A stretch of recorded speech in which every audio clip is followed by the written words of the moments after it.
Bach's Brandenburg Concerto number 2, the first movement. I'll probably end up painting all of Brandenburg Concerti because they all say something to me and all of them present something to me. This particular painting is essentially one musical note. It's the trill. The first 8 measures of the Brandenburg Concerto, there's a long delayed trill by the horns, and that's probably one of the most attractive points of this piece. It draws you into it. It sort of greets you with enthusiasm, and that's why I think the second Brandenburg Concerto is something I would like to paint. And there's going to be two different surfaces to this. The canvas is divided almost in half. I don't want to cut it completely in half, exactly in half. It's got to be thirds. So the top section is going to be completely different than the bottom section. The top section is really going to be more like a panorama, and the bottom section is musical abstract. It's something I've never really attempted to do before, but it's something I might do again. Sometimes I have 200 or 300 of those sitting on a canvas. They're all various notes, various instruments, and whatever the music calls for, that's the color that I use, the size of the shape that I use. Like I said, this is a small amount really because I'm dealing with a smaller part of the canvas, but I've painted canvases before where I probably got 400 of those little cups sitting on top of the canvas. So that's probably the best way to keep it. And all these colors I blend custom on the spot. They're not stock colors. Everything is blended according to the way the music directs the colors to be. I don't just pour paint out of a tube and use it. I've never done that. These are all variations on many colors.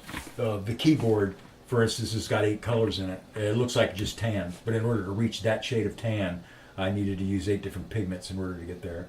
And once that pigment is gone, it's gone forever because I don't necessarily keep the recipes in my head. I blend colors based upon my needs at the particular time, and hopefully I'll finish that particular part of the project and use all the paint up, and I'll never need to use it again. Sometimes you make mistakes and you have to go back and repaint something, and you finally have to remix the paint again because you've used up all the paint. Typically artists will paint from a palette because I think generally art, there are no rules or regulations as far as what you should use as far as colors are concerned, just based upon personal taste. They'll use from a palette and they'll combine colors on the palette and they'll apply them to the canvas.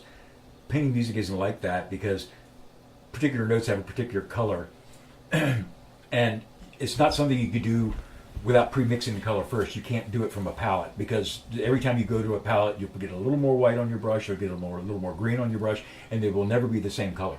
And if I want to carry a color or carry a note through a painting, it's always got to be the same color. It can't be a variation on it because it gives you a reference point, an association.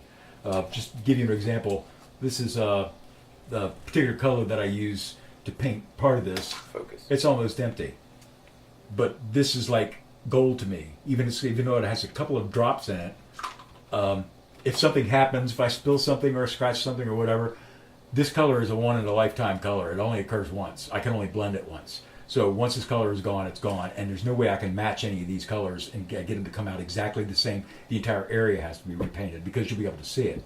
So a tiny little bit of paint like this, a couple of drops, can last me a long way, especially if I'm airbrushing.